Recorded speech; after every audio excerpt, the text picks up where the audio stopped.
Hi friends, Mian ബ്ലോഗിന്റെ പുതിയൊരു വീഡിയോയിലേക്ക് എല്ലാവർക്കും സ്വാഗതം. ഇന്നത്തെ വീഡിയോ വായനാ ദിനവുമായി ബന്ധപ്പെടുത്തി പുസ്തക പരിചയം തയ്യാറാക്കാനുണ്ടാകും സ്കൂളുകളിൽ. ഇന്നത്തെ പുസ്തക പരിചയത്തിൽ NS മാധവന്റെ അവാർഡ് ലഭിച്ച ചെറുകഥാ സമാഹാരമായ ഭീമച്ചൻ എന്ന പുസ്തകത്തെക്കുറിച്ചാണ്. വീഡിയോ ഇഷ്ടമായ ലൈക്ക് ചെയ്ത് ചാനൽ ഒന്ന് സബ്സ്ക്രൈബ് ചെയ്യണേ. ആധുനിക എഴുത്തുകാരിൽ ശ്രദ്ധേയനായ NS മാധവന്റെ ഏറ്റവും പുതിയ ചെറുകഥാ സമാഹാരമാണ് ഭീമച്ചൻ. മഞ്ഞപ്പതിറ്റടി, കാക്കശ്ശേരി, ബഞ്ചി ജമ്പിംഗ്, ആരോഗ്യത്തിലും അനാരോഗ്യത്തിലും, പാലിപ്പിരിയുന്ന കാലം, യയാതി, ഭീമച്ചൻ എന്നിവയാണ് ഇതിലെ ചെറുകഥകൾ. വായനക്കാരന് ആകാംക്ഷ നിറഞ്ഞതും പിടിച്ചിരുത്തുന്നതുമായ ചെറുകഥകളാണിതെല്ലാം. മഞ്ഞപ്പതിറ്റടി എന്ന കഥയിൽ പ്രസിദ്ധ ചുവരെഴുത്ത് കലാകാരൻ ദേവന്റെ കഥയാണ്. മലയാള ഭാഷയെ വളരെ ഭംഗിയായി അദ്ദേഹത്തിന്റെ അക്ഷരവടിവിൽ 10ഓളം സ്ട്രോക്കുകളായി അദ്ദേഹം ചുമരെഴുത്തിൽ മാതൃക തീർത്തിരുന്നു. ചെഗുവേരയെ ആദ്യമായി ചുമരിൽ വരച്ചത് അദ്ദേഹമായിരുന്നു. CPMന്റെ മലപ്പുറം പാർട്ടി കോൺഗ്രസിലെ പ്രധാന പണികളെല്ലാം ചെയ്തിരുന്നത് ദേവനാണ്. കാലം പുരോഗമിക്കുന്നതിനനുസരിച്ച് ചുമരെഴുത്ത് എന്ന കല ഫ്ലെക്സുകൾക്ക് വഴിമാറി. ചുമരെഴുത്തിന്റെ അന്തിമകാഹളം മുഴങ്ങിത്തുടങ്ങി. ദേവൻ എപ്പോഴും പറയുന്നൊരു കഥയുണ്ട്, തലയെക്കൂത്തൽ. തമിഴ്നാട്ടിൽ പ്രായം ചെന്നയാളുകളെ ഒന്നിനും ഉപകാരമില്ലാത്തവരെ തലയിൽ എണ്ണ തേച്ച് കുളിപ്പിച്ച് കട്ടിലിൽ കിടത്തി കരിമ്പടം പുതപ്പിച്ച് കരിക്കുവെള്ളം കുടിപ്പിക്കും.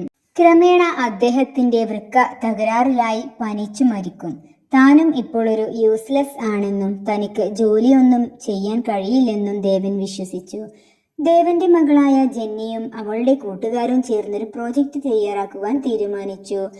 ദേവന്റെ സ്വന്തമായുള്ള 10ഓളം ഫോണ്ടുകൾ സോഫ്റ്റ്വെയർ ഉപയോഗിച്ച് നിർമ്മിക്കുക, അതായിരുന്നു പ്രോജക്റ്റ്. എന്നാൽ ദേവന്റെ വീണ്ടും എഴുതുവാനുള്ള ശ്രമം വിജയിച്ചില്ല.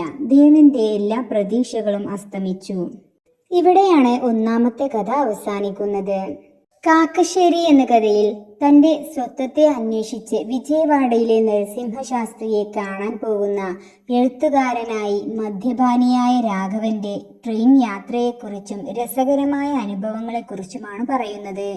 ധന്യ എന്ന തന്റെ മകളുടെ സമ്പാദ്യം കൊണ്ടായിരുന്നു അയാൾ കഴിഞ്ഞിരുന്നത്. ശാസ്ത്രി അദ്ദേഹത്തോട് ബ്രാഹ്മണരുടെയും കാക്കശ്ശേരിയുടെയും കഥ പറയുന്നുണ്ട്. ബഞ്ചി ജമ്പിങ്ങിലും ആരോഗ്യത്തിലും അനാരോഗ്യത്തിലും എന്ന കഥയിലും സ്നേഹവും പരിഗണനയും ആഗ്രഹിക്കുന്ന 2 ഭാര്യമാരെ കുറിച്ചാണ് പറയുന്നത്. കുഹു, രോഹൻ എന്നീ ദമ്പതികളുടെ ദാമ്പത്യ ജീവിതത്തിലുണ്ടാകുന്ന ചെറിയ ഈഗോ പ്രശ്നങ്ങളും പരസ്പരം അംഗീകരിക്കാതിരിക്കലും തുടർന്ന് കഥ നല്ലൊരു സംഭവത്തിൽ അവസാനിക്കുന്നതും. അതുപോലെ ജോൺ കോശി, സൂസൻ ദമ്പതികളിൽ കോശി തളർന്ന് കസേരയിലാണ്. എന്നാൽ സൂസൻ നിതിൻ എന്ന തന്റെ കസിനിലൂടെ അവളുടെ ശാരീരിക ആവശ്യങ്ങൾ നിറവേറ്റി സംതൃപ്തിയാവുന്നവളാണ്. എന്നാൽ കഥയിലുടനീളം താൻ ചെയ്യുന്നത് തെറ്റാണെന്ന് നല്ലപോലെ ബോധ്യമുണ്ടാവുകയും അവസാനം അവൾ അതിൽ നിന്ന് പിന്മാറുകയും ചെയ്ത് നല്ലവളായിത്തീരുന്നു. യയാതി എന്ന കഥയിൽ ഇന്ന് സമൂഹത്തിൽ നടന്നുകൊണ്ടിരിക്കുന്ന ഓൺലൈൻ പ്രണയവും ചാറ്റിങ്ങും അവസാനം അവർ തമ്മിൽ നേരിട്ട് കാണുമ്പോൾ ഉണ്ടാകുന്ന ട്വിസ്റ്റ് ആൻഡ് ട്രാജഡിയും ആണ് വിവരിക്കുന്നത്. 55 വയസ്സിന് മുകളിൽ പ്രായമുള്ള മധ്യവയസ്കനാണ് അവളെ തന്റെ മകന്റെ ഫോട്ടോ കാണിച്ച് തന്റെ ചതിക്കുഴിയിൽ വീഴ്ത്തിയത്. ഭീമച്ചൻ എന്ന കഥയിൽ എറണാകുളം കായലിൽ ഒരു പെരുമുതലയുണ്ട്. അവൻ സാത്താന്റെ സന്തതിയാണ് എന്നാണ് സന്ധ്യാവ് ചേട്ടനും അനസ്താസിയ ചേട്ടത്തിയും കരുതുന്നത്. കായലിലുള്ള സകല മീനിനെയും പിടിച്ചു തിന്നുകയും അതിലൂടെ പോകുന്ന തോണിക്കാരെ നേരിട്ടും കായൽ ഭീമച്ചൻ അടക്കി ഭരിക്കുകയാണ്. മുക്കുവർ എല്ലാവരും പട്ടിണിയിൽ.